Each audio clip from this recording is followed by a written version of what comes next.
P Diddy, The Floodgates Open Part 1. Hello, I'm H.G. Tudor. I analysed P Diddy previously. There is a detailed series telling you what he is. His status as a narcissist has not only been confirmed but has been triple underlined with the recent revelations in respect of the accusations that have been levelled against him and the increasing body of evidence that has been created as people come forward to talk about what they have experienced. This is demonstrative of how the behaviour of the narcissist, where it's focused on the moment, results in collateral consequences. Indeed, if much of this evidence is accurate, this is probably one of the most substantial examples of the way that a narcissist has behaved and conducted himself without much restraint, i.e. restraint from others, until all of a sudden the dam bursts and a torrent of the fetid behaviour that P. Diddy has engaged in comes to the fore.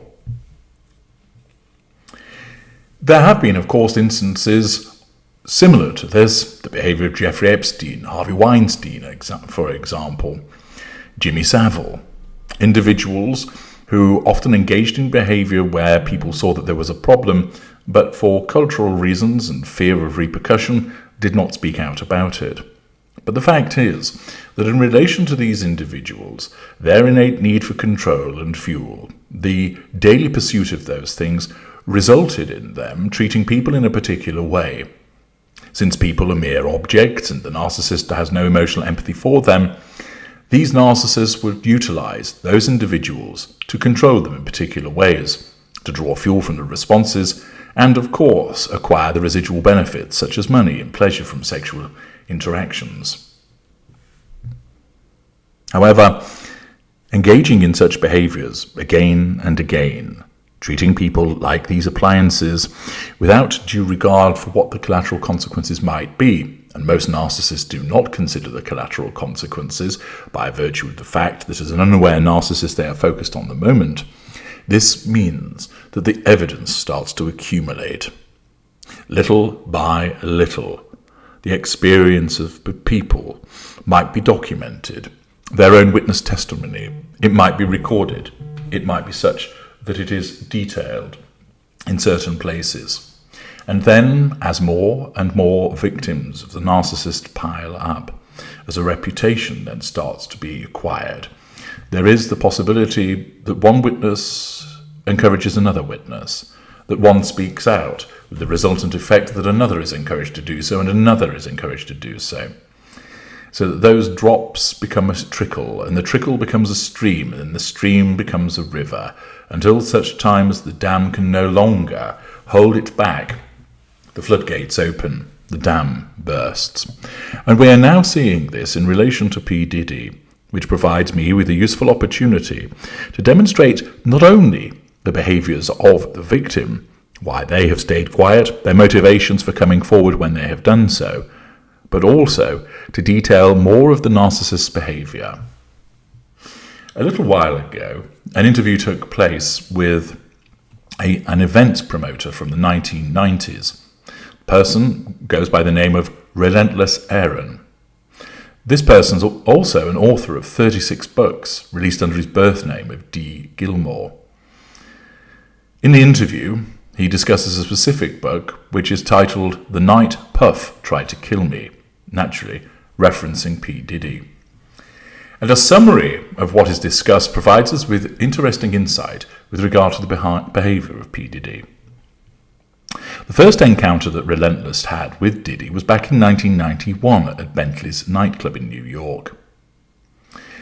They were there with Andre Harrell discussing an event that Relentless wanted to promote. P. Diddy comes in and Harrell tries to introduce the two. It's then the case that Relentless starts doing parties with P. Diddy because of this introduction. Relentless discusses with P. Diddy an event that he is planning around a fundraising basketball game.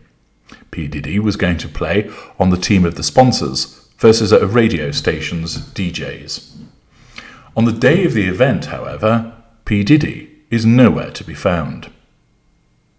Relentless listens to the Wendy Williams show on his way home and hears P Diddy being interviewed by Williams, and he's promoting his own event that took place the following day.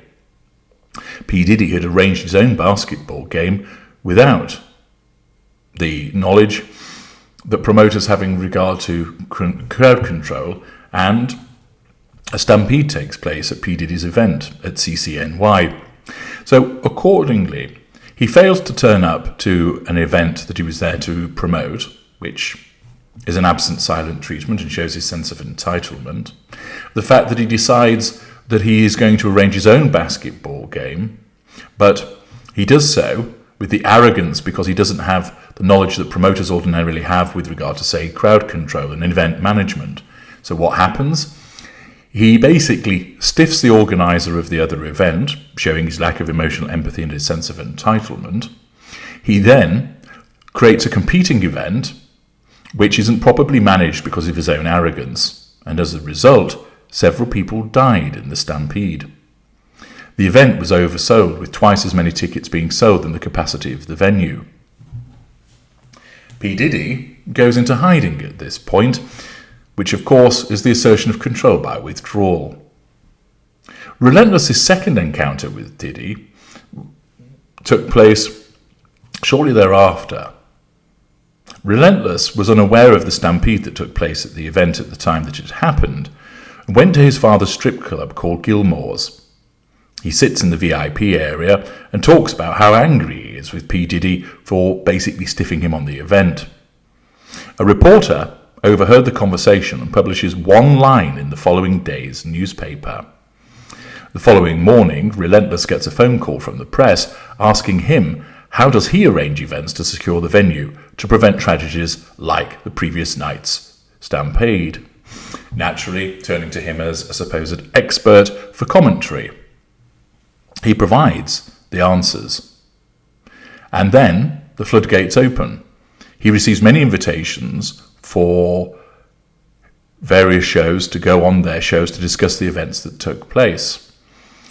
There was no social media back then, but his input went the equivalent of being viral as it was picked up by various news platforms. He simply gave his input at the time in relation to how he saw the failings with regard to the crowd and event management, and doesn't per se attack P Diddy. However, Misa Newton was in the audience at the broadcast, and she was a member of the coterie of P Diddy.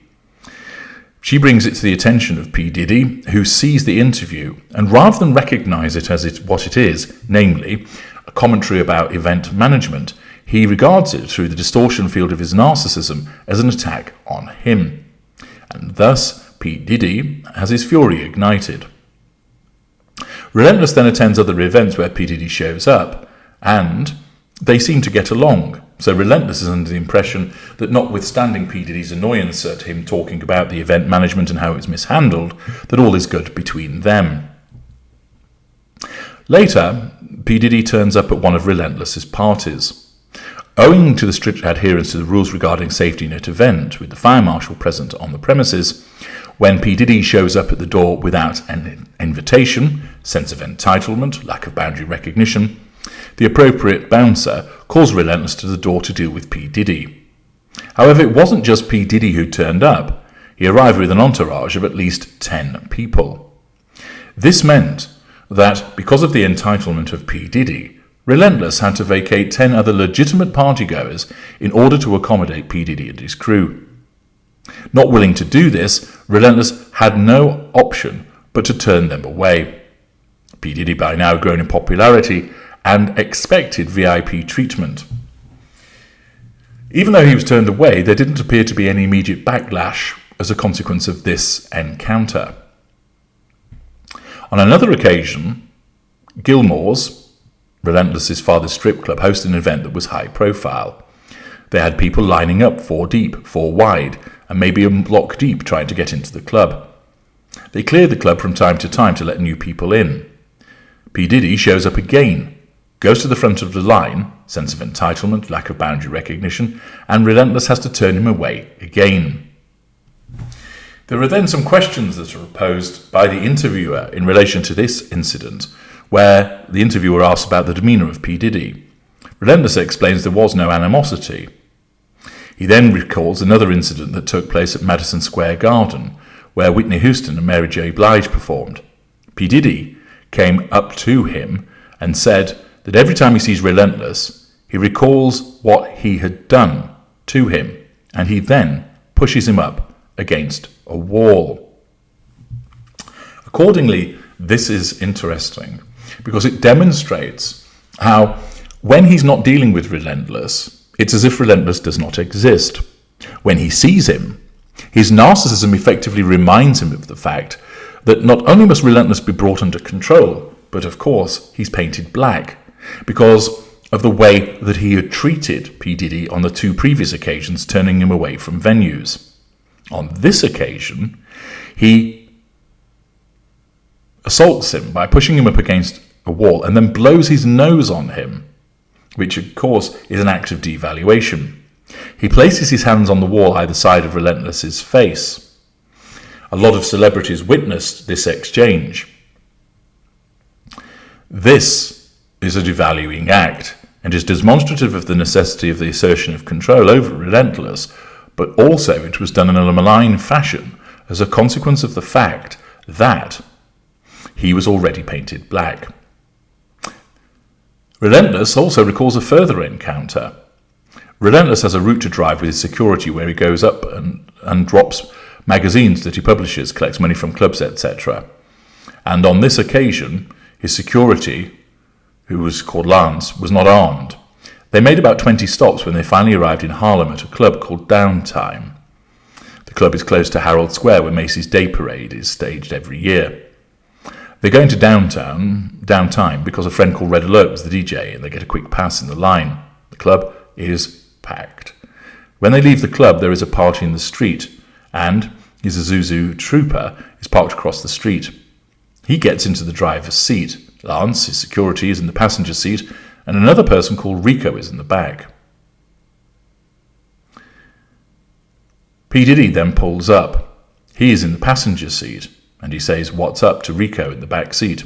He then signals for his driver to move a little further forward so that he comes eye to eye with Lance, who he greets with a head nod. He says, "What's up?" to Lance, and then he leans forward and addresses Relentless with, "What's up, bitch?" Considering they are only 2 feet apart, he leans forward again, calling out "bitch" to Relentless. This version of events is also confirmed by Lance, who joins the conversation in the interview. What then follows was a car chase, with P Diddy chasing after them and shooting at them, which forms the basis of "The Night P Diddy Tried to Kill Me."